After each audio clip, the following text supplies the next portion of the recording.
19 മത്സരങ്ങൾ 7 ജയം 2 സമനില 10 തോൽവി. അതായിരുന്നു ഗംഭീർ സ്ഥാനമേറ്റതിനു ശേഷമുള്ള ഇന്ത്യയുടെ ടെസ്റ്റ് ക്രിക്കറ്റിലെ റെക്കോർഡുകൾ എന്ന് പറയുന്നത്. എന്തായാലും ഇന്ത്യയുടെ ടെസ്റ്റ് ക്രിക്കറ്റിലെ ഏറ്റവും മോശപ്പെട്ട കാലങ്ങളിലൊന്നാണ് ഈ കടന്നു പോകുന്നത്. 2 വർഷത്തിനിടെ 2 വൈറ്റ് വാഷ് ആണ് ഇന്ത്യ ചെയ്യപ്പെട്ടത്. ഒന്ന് ന്യൂസിലാൻഡ് 3-0, മറ്റൊന്ന് ഈ ഇടയ്ക്ക് നടന്ന സൗത്ത് ആഫ്രിക്ക 2-0 വിജയിച്ചത്. സൗത്ത് ആഫ്രിക്ക 25 വർഷത്തിന് ശേഷമാണ് ഇന്ത്യൻ മണ്ണിൽ ഒരു ടെസ്റ്റ് പരമ്പര സ്വന്തമാക്കുന്നത്. അതുപോലെ ന്യൂസിലാൻഡ് ആണെങ്കിൽ ഇന്ത്യൻ മണ്ണിൽ നടത്തിയ ഏറ്റവും വലിയൊരു വൈറ്റ് വാഷ് തന്നെയാണ് 3-0 പരമ്പര വിജയത്തോടെ നടത്തിയിട്ടുള്ളത്.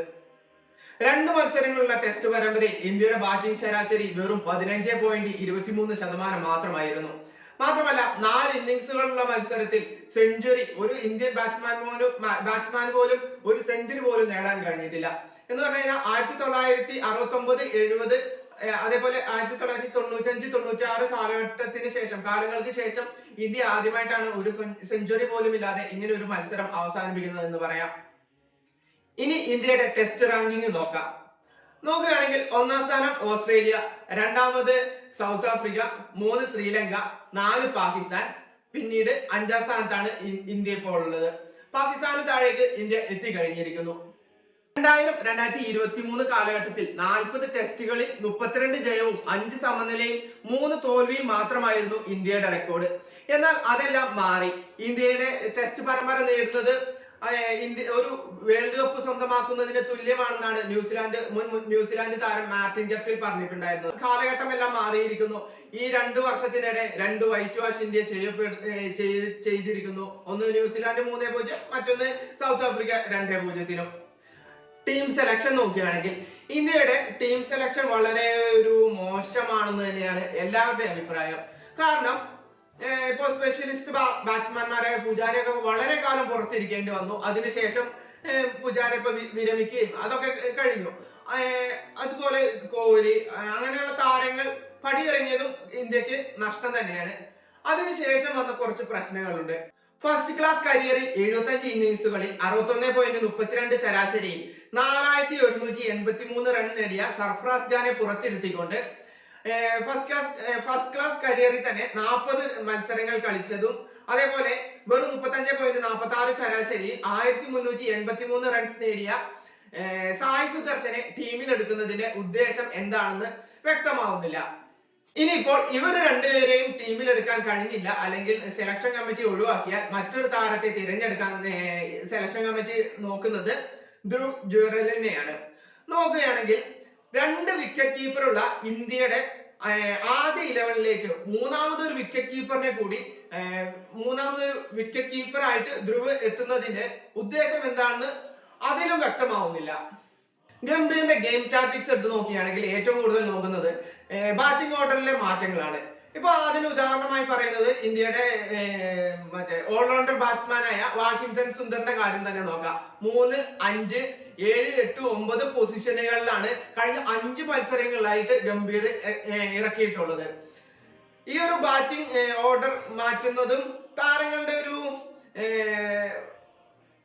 അവരുടെ ഒരു മത്സരത്തിനെ ബാധിക്കുന്നുണ്ട് എന്നത് വളരെ സത്യമായിട്ടുള്ള കാര്യം തന്നെയാണ്. അതുപോലെ ഇന്ത്യൻ താരങ്ങൾ സ്പിൻ ബോളേഴ്സിനെ നേരിടാനുള്ള അവരുടെ ഒരു പ്രശ്നം വളരെയധികം ഗുരുതരമാണ്.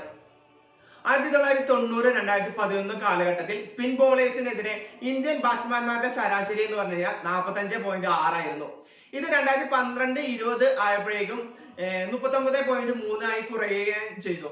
പക്ഷെ കഴിഞ്ഞ 5 വർഷത്തിനിടെ 12.66 ആണ് സ്വന്തം മണ്ണിൽ ഇന്ത്യൻ ടോപ്പ് ഓർഡർ ബാറ്റ്സ്മാൻമാരുടെ ബാറ്റിംഗ് ശരാശരി എന്ന് പറയുന്നത്. എന്തായാലും ഇന്ത്യക്കെതിരെയും അതേപോലെ ഇന്ത്യയുടെ പരിശീലകനായ ഗൗതം ഗംഭീറിനെതിരെയും നിരവധി വിമർശനങ്ങളാണ് ഉയർന്നു വരുന്നത്. ഇപ്പോൾ ദിനേശ് കാർത്തിക് തന്നെ പറഞ്ഞിട്ടുണ്ട്, കഴിഞ്ഞ 2 വർഷത്തിനിടെ 2 പ്രാവശ്യമാണ് ഇന്ത്യ ടീം വൈറ്റ് വാഷ് ചെയ്യപ്പെട്ടത്. ഇന്ത്യ വളരെ ഒരു മോശം സമയത്തൂടെയാണ് ടെസ്റ്റ് ക്രിക്കറ്റ് കടന്നു പോകുന്നത്. അതുകൊണ്ട് തന്നെ ഒരു കടുത്ത തീരുമാനങ്ങൾ എടുക്കേണ്ടി വരും എന്ന് തന്നെയാണ് ദിനേശ് കാർത്തിക് ഒക്കെ പറഞ്ഞു വെക്കുന്നത്. അതുപോലെ ഡൽഹി ക്യാപിറ്റൽസിന്റെ സഹോടമസ്ഥനായ പാർത്ഥിവ് ജിൻഡലും പറഞ്ഞത് വിജയത്തിന് അടുത്തുപോലും എത്താൻ ഇന്ത്യക്ക് കഴിഞ്ഞില്ല. മാത്രമല്ല സ്വന്തം നാട്ടിൽ നമ്മുടെ ടെസ്റ്റ് ടീം ഇങ്ങനെ ഒരു അവസ്ഥ അല്ലെങ്കിൽ ഇങ്ങനെ ഒരു മോശം അവസ്ഥയിൽ കണ്ടതായിട്ടും ഓർക്കുന്നില്ല. പുതിയൊരു റെഡ് ബോൾ പരിശീലകനെ തിരഞ്ഞെടുക്കാൻ സമയമായി എന്നുമാണ് അദ്ദേഹവും പറയുന്നത്. ഗംഭീറിന്റെ പ്രതികരണം നോക്കുകയാണെങ്കിൽ ഇത് ഒരാളിലേക്ക് മാത്രം ടാർഗറ്റ് ചെയ്യപ്പെടേണ്ട ഒരു കാര്യമല്ല ഈ തോൽവി. കാരണം ഒരു താരങ്ങളിലേക്കാണെങ്കിൽ കോച്ചിലേക്കാണെങ്കിൽ എല്ലാവർക്കും ഇതിനൊരു തുല്യ ഉത്തരവാദിത്വം ഉണ്ട് എന്ന് തന്നെയാണ് ഗംഭീറും പറയുന്നത്. ഇന്ത്യയുടെ വൈസ് ക്യാപ്റ്റനായ ഋഷഭ് പന്ത് പറയുന്നത് അങ്ങനെ തന്നെയാണ്. കഴിഞ്ഞ 2 ആഴ്ചക്കിടെ തങ്ങൾക്ക് നല്ലൊരു മികച്ച ക്രിക്കറ്റ് കാഴ്ചവെക്കാൻ സാധിച്ചില്ല. ആരാധകരുടെ അവരുടെ ഒരു പ്രതീക്ഷയ്ക്കൊത്ത ഒരു മത്സരം അവർക്ക് പുറത്തെടുക്കാൻ കഴിഞ്ഞില്ല. എന്തായാലും ഇതിൽ നിന്നൊക്കെ ഒരു തോൽവിയിൽ നിന്നെല്ലാം പാഠങ്ങൾ പഠിച്ച് വിജയിക്കുമെന്ന് തന്നെയാണ് ഋഷഭ് പന്തും പറഞ്ഞു വെക്കുന്നത്. എന്തായാലും ഇന്ത്യയുടെ കോഹ്ലി അങ്ങനെയുള്ള താരങ്ങൾ, പുജാര, രഹാനെ അങ്ങനത്തെ താരങ്ങളൊക്കെ ഒന്ന് മാറിയതിന് ശേഷമുള്ള ഇന്ത്യയുടെ ഒരു ജനറേഷൻ മാറ്റമായിട്ടാണ് ഇതിനെ കാണുന്നത്.